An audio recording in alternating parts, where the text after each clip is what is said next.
All right, good morning, everyone, and happy Friday. Today we've got an awesome guest, Craig Davis, and we'll tell you a little bit more about that. But this is a production of Fuel, and we've put the in the chat myfuel.io, the website, and you click on that, and you can check out a whole number of different courses that are offered. The faculty members, Craig and I are members of the faculty. And some of us now even have AI bots, which means you can interact with us infinitely, if you will, within the scope of our work. So, for example, in my case, over 30 years of articles I've written, speeches I've given, interviews, 20 books, things like that, loaded into these bots, allowing you to ask any question within the scope of my work and get immediate answers.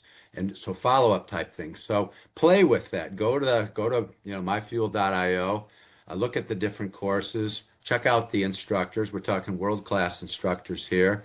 And I'll tell you what, if there's one tip I'd give anybody after 38 years as an entrepreneur and running my business, it's surround yourself with brilliance.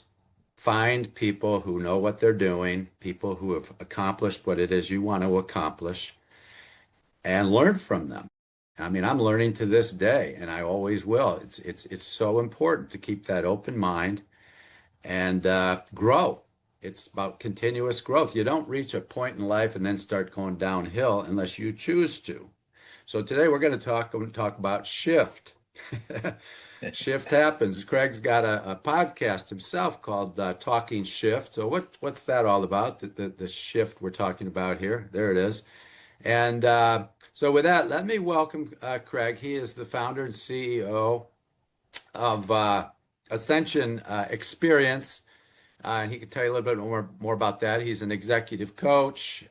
He's somebody who's been in a leadership role for over 20 years and run into some bumps, as we all have. And well, how do we respond to those bumps, that adversity? Is it with fear or is it with faith?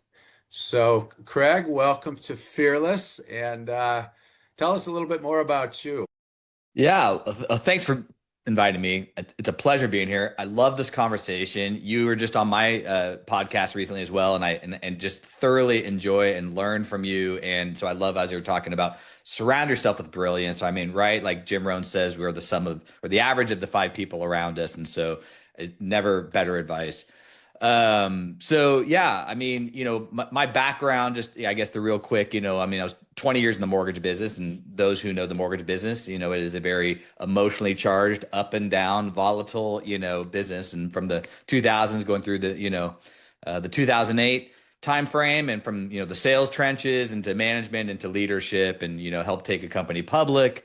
So that's my technical background, but there was a few more little twists and turns there that sort of led me to where I'm at now, which is sort of what has fed into my really my brand that has developed about shift happens. And shift's either going to happen to you, or we're going to make shift happen for you. So happy to dig in wherever you want to go with this.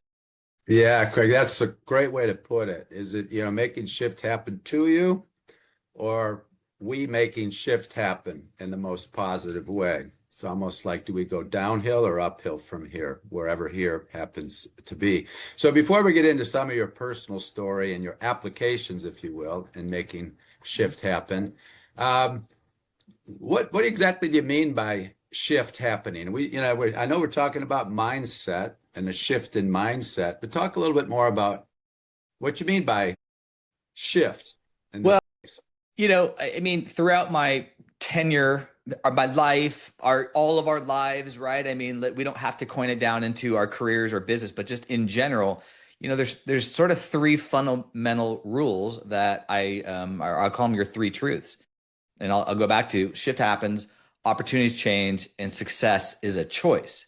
So I frame that because, look, we can't control everything out here. Now, we can control what's in here.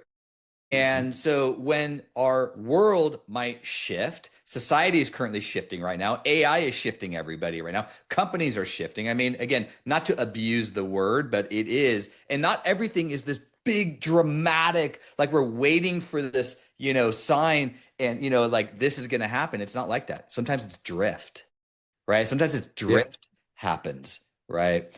And that's where we have to have this conscious awareness because it can get us into these positions. And I talk about the big, nasty, ugly obstacles we face when shift happens. Fear, getting stuck, or just dealing with change. And so really the fundamental core underneath that is okay, no problem. Shift happens like we talked about. Opportunities change. Okay, maybe your boss has left and you have a new incoming boss and everything just changed, right? Maybe just a new project landed on your plate and like, we don't like it. I don't like who I'm working with. I mean, there's so many things that can affect us. Again, everything has to be this big monumental event. It can be little things. But like we just said, drift also happens. So those things can creep in. So we have to be in control. We have to have a strong mindset and we have to look through the lens as a leader. And look, leadership is a behavior, not a title. I don't care what job titles are. So if we look through the lens as a leader, okay, great. What is happening? How do I respond, not just react? And then whether it's a big issue or really a non-issue, we know, I mean, how many times throughout everybody listening, yourself, John, like we've encountered something, it might have felt like the biggest thing in the world or not. It's just how we interpret it and then how do we move forward with it, right? So, Yeah, I think about it this way. I call it minding the gap in these mm, situations. So there's a gap, this is the psychology of stimulus and response. There's a gap between stimulus and response. So if somebody pokes you, for example, you can respond instantly by poking them back or reacting in a not very positive way. Or you can mind the gap. So, it doesn't have to be a physical poke. It could be, an insult or something like that. But how do you respond? Is it habitual? Is it your automatic response? And a lot of that's just subconscious programming we've grown up with. So, an eye for an eye, that kind of a thing. Or a more wise and sagacious choice where it's just like, well, let me mind the gap here a minute and think about alternatives. I could respond any number of different ways. What's the wisest thing to do in this situation? Which translates into shut up to a lot of people. Just stop talking. Just stop talking. Listen, contemplate without judgment, and respond in a more responsible way. And like you said, shift happens, drift happens. And when I hear the word drift, I think immediately of true north. All right, like a ship at sea. Of course, we're going to drift. That's life. That's variation. But do you know where you're going or where you want to land? yeah. And if so, you adjust. I saw an interesting metaphor recently about GPS. If you take a wrong turn and your GPS goes, "Hey, beep, we we got to readjust here." It does, as long as you know where you're going, right? So as drift happens and shift happens, and we've experienced lots of shifts in life. What's the response, right? So give me an example of, let's call it, because I know it's a major shift for you. Let's hear your story about how you made shift happen in your career and really in your life. Well, so, there was something I was dealing with, throughout my career, and I just call it my biggest fear, right? And my biggest fear, and especially as I grew and rose in my career, like the more success I had, the more fear I had. And I just was developing so much fear. Like I just had this fear of losing my job. And certainly, and it's true because as I got out of sales and into management and I kept getting promoted into leadership, I was making sure I always stayed on the ground. I always stayed, with my crew because I had to stay in production, right? That was important to me. But this growing fear of losing my job. So here it is. It's a Sunday. We just come back from President's Club 3 years ago, 3.5 years ago. And I've got an amazing group of leaders around me. I've been cultivating leadership around me. We're running record volumes. I mean, life is great. What could go wrong, right? That's a Sunday. Guess what happened on a Monday? I was diagnosed with stage 3 cancer. So when we talk about shift happens, I did not see that coming. That one came Mm. right out of left field. This was not a, oh, I think there could be something. So as I got that information, right? I mean, I come home and my wife and I are holding on to that. I mean, I think I'm going to die. Like for 2 days, all I could think about. So you want to talk about everything became one. And I remember sitting in the kitchen looking at my wife and daughter, and I couldn't tell my daughter, who's then was in fifth grade, Mm. like, I can't leave you. That was my only thought. I'm going to die, but I can't leave you. I cannot leave you. It's not an option. It will not happen. And then 2 days later, I talked to a friend. I got a little information. He was the first person I told before I even told my parents. He said, listen, we have a family history of that same colorectal cancer. And I believe it's treatable and I believe it's slow growing. Now, the doctors never told me that. But as soon as he told me that, my belief system changed. My belief system changed from I'm going to die to I just have to get through treatment. And so there's something important here that I realized in the moment. It was, I don't have cancer. There is cancer. I shifted outside of it. I don't have cancer. There is cancer. And then and then I put my leadership brain on it. Okay, how would I manage this situation? Okay, cool. Cancer treatment just became another project, so to speak. Okay, let's get my head wrapped around it. What is treatment? What do I have to go through? What's my timeline? Yada, yada, right? Who's on my team? My doctors, my nurses, all the stuff. And then I had a very specific mindset. And I want to make this point because this is going to go down a lot of different tentacles, but I just want to make this one quick point for anybody dealing with this, but just in life in general. Have a specific mindset, not a general mindset. It wasn't just, I'm going to be positive, life is good. What, fuzzy bunnies and namaste and unicorns and rainbows was not good enough.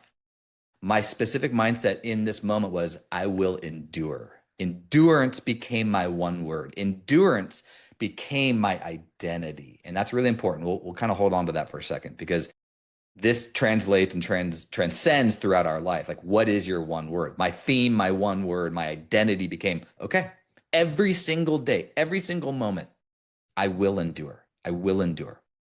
So enough days went by, made it through chemo, made it through radiation, made it through all the glory of, that, comes around all of that, about 8-9 months of treatment there. It eradicated the tumor. I didn't have to go in for surgery. I'm back. I never stopped working, but like, I'm back. Okay, let's go. Hell yeah. Like, we did it. We made it. And then 6 weeks later, I faced my biggest fear and lost my job because they shut down the company. And this is what was even worse. Losing my job was harder for me than fighting cancer because my identity, I felt, was lost. I felt like I lost my identity. Everything I had wrapped myself into. I am a leader. I'm an executive. I am a part of this company. I've been there for 14 years. I helped take it public. And it just broke. And it was completely out of my control. It was an investor decision. We took the company public. Oh, we don't want to be in the forward mortgage space anymore. We just want to be in the reverse space. They tried doing things, selling off parts. It was the mortgage industry was disintegrating around us. Poof. Now, I could have gone and chased another job. I could have easily gone and gotten other jobs, but my stomach was screaming. It was upside down. It was like, don't do that. Everything, my wife, including my wife, and I'm the sole breadwinner. My wife's like, I think you're meant for something different. I said, I think I want to be a coach. This was always my life after mortgage plan. I just thought that'd be later, not now. And so once I got my head wrapped around that, I said, okay, I declare April 12th, 2023, 8 a.m., pen on paper. I declare I am a coach, and I stepped into my future identity.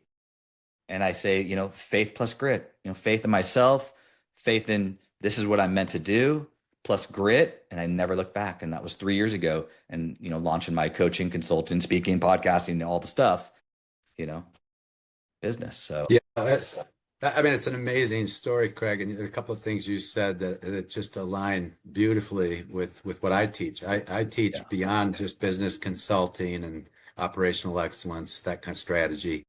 I teach energy shift, energy transfer. So there are a couple of things that you said I want to comment on. One is you attached your identity to something you had no control over, your job in this case.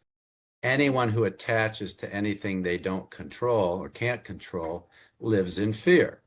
They live in fear of losing what they've attached to, which is why one of the key universal principles in life is called detachment. It's letting go of that as an identity. Doesn't mean you don't love your family, your house, your car, your job, your title. Doesn't mean you don't love it and appreciate it and honor it. It just means you're not attaching your joy in life to something you can't control. That's true mindset shift, mindfulness. The other thing you said I thought was real interesting is you became very specific and you used I ams in a positive way. A lot of people don't do that. And in fact, I have a show coming up on Monday on Mindset Matters Through Fuel, and it's called What Follows Your I Am. So if you want to hear more about that, audience, I will. Check it out on Monday.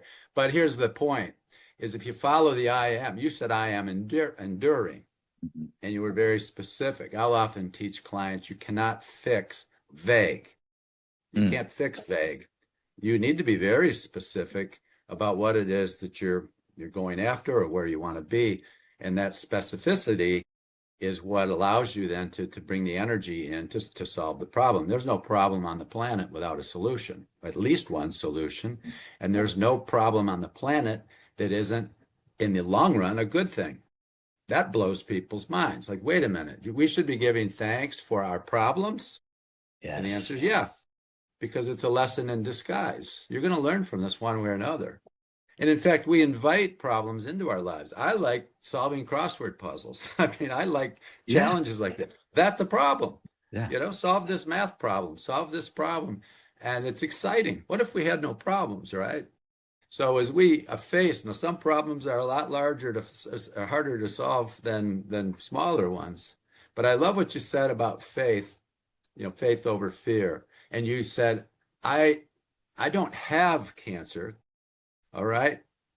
I'm not attached to it. Yeah. And in an energy way, you let go of it. Whereas other people will say, I have cancer. I have this illness. I'm anxious. I'm really worried. I'm afraid. And that's attracting more of the same. Like energy attracts like energy. So, wow. I mean, what a story. So, you reinvented. I know you like that term, reinvented yourself. You more or less reinvented yourself. And what was like that like? Did you hit some bumps in the road? Did you ever get to a point where you're like, maybe this wasn't the right decision. Maybe I should bail? I mean, did I hit bumps in the road? Of course, every day, right? I mean, every day, right? But what's interesting is, and I talk about this where like, I actually have less fear now, right? As an entrepreneur, right? Because you wake up every day like I have to go out and hunt and kill, I mean, but I have less fear than I ever did before when I was gainfully employed. And there's an interesting irony there, but it comes back into everything that you're just talking about. And going back to the identity piece, what got me up when I was knocked down from losing my job and got me here, because it didn't just happen overnight. Okay, poof, let's go do this. This life will be wonderful. Again, life ain't unicorns, rainbows, and fuzzy bunnies, right? I mean, what got me up is when I felt like I lost my identity. Like, who am I? I literally, like in the immortal words of my 15-year-old daughter, I literally had to ask myself, who am I? And it's a funny question because I had a very, very, important job. Like, I didn't get there by accident. And I had to ask myself, who am I? And what stood me back up, as I said, I am a leader. I am a leader. That's who I am. That is always what has made me successful throughout my entire career. My ability to lead others, my ability to help you be successful helps me be successful. And that is my mission. That is my purpose, to help you be successful on purpose, but in your design, not just my design. And it's one of my talents. It's what I love doing. It's what I get out of bed doing. If I could win the lottery, I would do this for free. And that is what got me up. I had to remember that. I had to reattach my identity to me. Nobody can take that away from me. I am a leader. And no one can take away what I love doing. I love barbecuing too, but I'm not going to open up a barbecue joint. I could, but I'm not going to. I love leading. This is what I want to do. And that is what led me to this decision. So when I do face fear all the time, when I do face obstacles all the time, and by the way, I love what you're talking about with problems. And I love Wordle. I do it every morning. It eases the brain. And I just ask people, is it a problem or is it a challenge? And if it's a challenge, what's the opportunity? I can wake up every day and say, cool. What are my challenges and what are the opportunities for those challenges? I'll get after that every day. Do you want to wake up every day and go, okay, what problems do I have today? Right? I mean, a little, these simple mindset shifts can change everything. Because, here's the simple math. Attitude plus action equals you. And your attitude is the output. It's the output. That's how the world sees you. That's how you interact with the world. The input, like you're talking about, mindfulness, awareness, what information are you allowing in? And all your mindset is how you interpret that information, good or bad. How you interpret that information, your output is attitude. Attitude plus action equals you. So is it a problem or a challenge? Yeah, I would just add attitude plus action translates into results. Exactly. And so here's a tip for everybody is if the results you're getting in life aren't optimal, whether it's physical results with your body, it's emotional results, you're stressed out, you're anxious, it's relationship results, you're in relationships that aren't positive and happy and healthy, financial results, whatever results. And this is how I teach business and strategy and operational excellence. We work backwards. So we start with results, customer complaints, defects, quality issues, employee issues, morale, things like that. And we take it upstream doing root cause analysis to just what you said, which takes us through attitude, which is an output, into perception, into how we're looking at things. So for an individual, how do I see myself in any situation, translating into my attitude, the way I think and feel, which then propagates into results. So we take it all the way upstream, and this is where I think the most important tip is it's what's in your mind. Okay. And I'll often say this to people is your mind controlling you, or are you controlling your mind? There's a big shift there. What do you mean? Well, my mind is telling me I should be anxious in this situation. Things could go wrong. Why don't you tell your mind it's wrong? Mind, because the mind's the ego. And the ego wants you to be afraid. It doesn't know anything but fear. So if I recognize that's actually not who I am, you use the term who I am. I teach what am I, not who am I, because who is an ego term, and my name is such and such. I'm the president of some company. I'm a father. I'm a husband. Those are all more or less who identifiers, personas. When you go deeper than that to what am I, you get into spirit. You get into energy. Because when we even the human body, which has 50 trillion plus cells, and every cell in the body is doing 6 trillion things per second, and every cell is predominantly empty space, if you take it right down to the quantum atom level, right? We're basically just energy beings, and we've lost control of that awareness by giving control to a mind that says you shouldn't, you're sick. You should be challenged and stressing out in this situation. So I think when you get to a point of true awakening, true enlightenment, and you realize there's no reason for me to be afraid. Doesn't mean I'm going to do something stupid. So what I'll often do, Craig, I love your comments on this, is I'll actually recognize that the fear is coming from the ego. It's not coming from my true self. So I'll say, ego, what are you trying to tell me? So is there something I should be cautious with here that I could do a little mitigation on, a little risk? Because it may actually have something to say, but I'm not going to give it control. And so in your case, whether it's a loss of job, I lost my job in 1988, started my consulting practice, so 38 years later, all kinds of drifting, all kinds of shifts going on. I'm in the problem solving business, you could put it. So I look forward to these challenges, that you like to put it. God, I can't imagine life without having some challenges. What would you do? Peace is boring, So what are your thoughts on that? To get to Yeah. that point where things are going to shift Yeah. and you keep your true north. You just Yeah. you persevere. Well, and again, I like what you're saying because and I wholeheart and I'm gonna start thinking about what, not who, in this as well because again, you're talking about detachment. Our mind is not always working in our best interest. I always talk about in our brain and our mind are two different things. And I always talk about our brain and our mind in third person, that way, right? Because I make it third person when I'm talking about this stuff. Because again, your mind's not always working, and all your mind is trying to be is safe and warm by the fire. If you think about the caveman days, right? We just want to be safe and warm by the fire. Your brain wants to generally predict an outcome. If I'm safe and warm by the fire, I can generally predict that I'm going to be safe and not die. But I got to go out and hunt. I got to go down that trail. But there's saber-tooth tigers down that trail. What if they kill me? So now enter fear and enter anxiety and a whole cocktail of worry and all the stuff, right? Fight or flight, lizard brain, whatever limbic system, all the stuff. But that's how we have to go out and survive and live in this world. And I think more and more saber-tooth tigers out in our lives, certainly as society has developed over the last 150 plus years and all. I mean, our brains weren't wired for chronic stress, right? So Yeah. I really think about this. Our brain is a muscle, right? We go to the gym and we work out.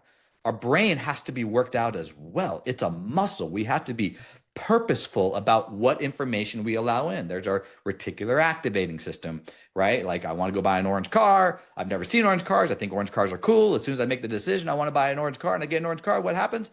I see orange cars everywhere. That's our reticular Yeah. activating system. It's a filtration system to pay attention to what we deem as important. Well, if I Yeah. deem that leadership is important, if I deem that mindset is important, if I deem that bringing healthy information into my world, I'm listening to Leadership Live, I'm participating in Fuel, I'm doing the courses, I'm reading John's books, I'm going to Talk and Shift, right? I mean, all the things. If that is healthy for me, then good. That's my neural net. I'm going to grab that information. It's going to come in. It's going to influence the mindset. The mindset is just interpreting the information. Cool. I like that. Attitude is different now. Attitude is better. Now I see challenges, not problems. I mean, it's so think about your brain. It's a muscle. Let's work it out. We don't have to do 1,000 sit-ups over it. Just read one thing. What are your, and I talk to people about, what's your code? What are your magnets to your compass? What are your core values? What are your favorite isms? What are your favorite quotes? What are those things that kind of center you, right? That ground you, and these are just Yeah. little things that helps just kind of reduce the noise and create what signal versus noise. I know, John, I mean, you and I talked a lot about this because I believe in our energy. We have great signal, like we're on the same frequency. And it's things like that people, if you're just sort of, we're stressed out and we're worried and we have anxiety and all these different things. It's all natural. It's all real. It's not necessarily going away out in the world. It's competing for your attention. But we can choose to interpret these things a little different, for you, Yeah. And not I to you, for example. Yeah, love what you say about the brain, and I don't even refer to it as my brain. I love Yeah. what the late great Dr. David Hawkins would teach with the map of consciousness, which I've spoken Mm, on before. But he'd always refer to his body as the body, his mm, brain as the brain, recognizing that it's a tool. Basically, the yeah. body's a tool while we're here on the planet. The brain is a tool to use to solve problems and to survive, in a physical form. And when you start to think it that way, you say, well, what could I do to exercise the tool, the brain? And it's not about going to the gym and doing pumping weights with your brain, but I do neurofeedback, which is brain training. I mean, it's one of the latest, greatest discoveries in brain health. Things I just took up, I'm in my mid to late 60s and I just took up piano lessons. You mentioned Wordle. I love Wordle. There are so many things we can do to exercise the brain and the neurons and the neuroplasticity. But one of the simplest things to do is hang out with smart people, listen to smart podcasts, read smart books, Yeah. Especially as they relate to the direction you want to go. A little entertainment here and there is great, Yeah. but I always separate activity from productivity. Mm, Activity is just a bunch of busy stuff. I'm super busy. I don't have time to do some of the things I really want to do. doing the things you need to do to be healthy, to be happy, to be prosperous, to grow. Those are the productive actions. So know the difference and choose productivity, and you maybe you'll get a little drift along the side. So we It got to wrap happens. up here, Craig. Give us a final takeaway. What's a one liner? What's something you could just to give the audience to say? Here's something, a golden nugget to take with you to really open up the doors in front of you. I mean, there's so many. I would maybe leave the audience with this. I mean, your mindset is your greatest asset. It is your greatest asset because it's in your control and it can determine everything. So if we just understand, I'll go back to the three simple truths. Hey, shift happens, right? Opportunities change, but success is a choice. And either shift's going to happen to you or you can make shift happen for you. And that lens that we look through. So when things happen around us, okay, cool. I'm just going to respond. I know how to respond. I've been here before, right? I've seen these saber-tooth tigers before, but I'm prepared now. And your brain gives you confidence. Yeah. Your brain Yeah. gives you And fear when it's uncertain. So, this will I help. love I love that. And I'll add something I've said before. It's a great Henry Ford quote. He said, whether you think you can or you That's right. think you can't, you're right. Yeah. So, think you can. That's important. Yeah. Um, Thank you, Craig, so much. You guys can check out Craig's podcast, Talking Shift. Check out Fuel. Craig is an instructor there, as am I. I play around with the A bots a little bit. We've got some great faculty with some great tips, brilliant minds. Bring it into your life and Yeah. learn and grow with it. And pass it on. Of course, when you pass things on, that's when you shift from memory learning to mastery learning, and that's Mhm. a fundamental pillar with fuel. Learning from memory, you forget stuff. You don't really you think you get it, but you don't. Where mastery is when you actually live it and you apply it and you embody it and you teach it, and people just go, "Wow, this Craig gets it." He gets it. Not because he memorized it or took notes in class, but because he applied it. He took attitude to action, like he likes to put it. So do that. Monday, I've got Mindset Matters, more on mindset and what follows your I am. And why is that so important? It's absolutely important energetically. It's because we draw what we feel we are. And so if we feel anxious, we're asking for more anxiety. If we feel afraid, we're asking more to be more afraid. If we see the world as conflicted, we're conflicted. We're projecting what we are onto the canvas that we live in. And we can see the exact same thing entirely differently. We could see it as a mess, as something negative, as something to be afraid of, or we could see it as an opportunity, a challenge, something exciting. It's two sides to the same coin. And then next Friday, I've got Meredith Elliott Powell, another fuel instructor, who's got a real compelling story to share. We're calling it From Secrets to Strengths. She grew up in a very struggling family. I'll let her give you more details, but learned to let go of the shame and trying to hide those secrets to using them to improve things around the world and help people struggling with the same issues. So tune into that next week. The last thing I'll say quickly is if you get value out of these videos, they're streamed live on YouTube and recorded, share them. Share them with family and friends and people who might be struggling with an illness, or a job loss, or any number of things. We've all had our ups and downs and our drifts and our shifts. So share it. With that, Craig, thank you so much, and we'll talk again soon. Thanks for having me. Enjoyed the conversation as always. You got it. Bye, everyone.